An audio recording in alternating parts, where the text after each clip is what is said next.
Hello YouTube, I'm Sam and I'm here to help you solve a 3x3 Rubik's Cube. Now if you take a look around you can notice this isn't an official Rubik's brand, but it's the same thing. Now the first thing you want to notice is that there's obviously 6 faces around the cube, and each face has a different center, which is, you know, pink, white, blue. They can't be changed, which is another thing you should notice, because look, no matter what I'm doing here, it's the face, it's irrelevant, it doesn't change it. So you can assume that when you solve it, this has got to be the blue face, because you can't change the center unless you cheat, and that's not what I'm here to teach you. Now there's 7 steps to solving the Rubik's Cube, and we'll go over the first one in this step, which is the cross. Now first of all, knowing that I mentioned earlier, you want to choose a side that you want to solve for first. How do we know what side's what? Well, like I said, you choose the center.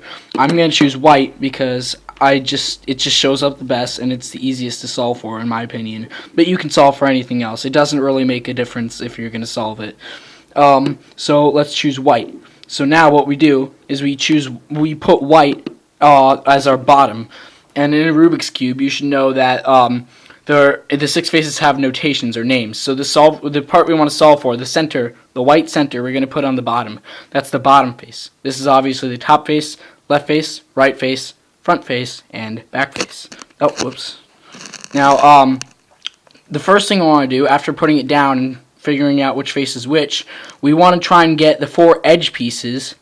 These are the edge pieces, this cross-like pattern, except mine is this. It's just this piece, this, and this.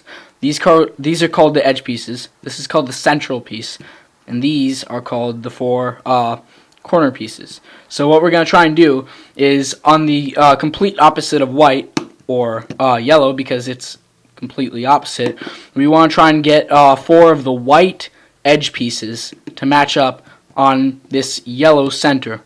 I'll explain why we have to do that as we go. It'll make sense. So if you look, we already have 1 white edge piece put in. We need to get 3 more.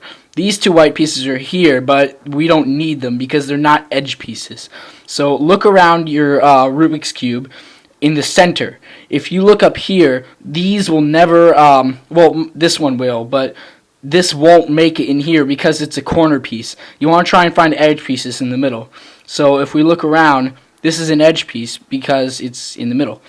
Now, you might be wondering, how are we going to get it up here, or something like that, with this in the way? Because if I move it over here, yeah, I can move it up like that, but look, that's still there. So the solution to that is, first, get it in the middle. Then, move it up. But now look, we've gotten rid of this, so you just put it back. So if we do it again, so here's what it is right now. We want to try and get this up here. So we just turn this up to get this piece in there, and turn this back. So now we've got 2 edge pieces. This doesn't matter, it's not an edge piece. So now let's try and get the other 2 edge pieces. This is an edge piece, and look, this one's easy. You just twist it up. Alright, so now we're going to look for another one, and we found one. It's in the middle. You should easily recognize pieces in the middle.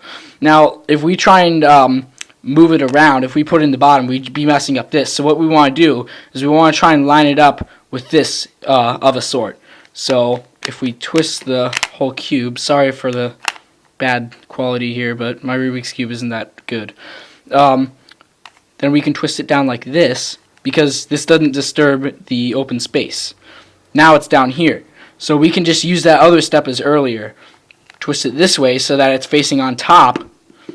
And now we do that other move. Over, up, over. So now look, we've gotten the 4 edge pieces.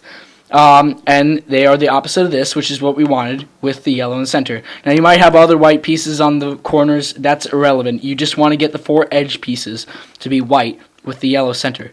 So now what we do is we look at the side of the edge piece. This is called the white purple piece because it's white and purple. This is the white green, white pink, white blue, you get it.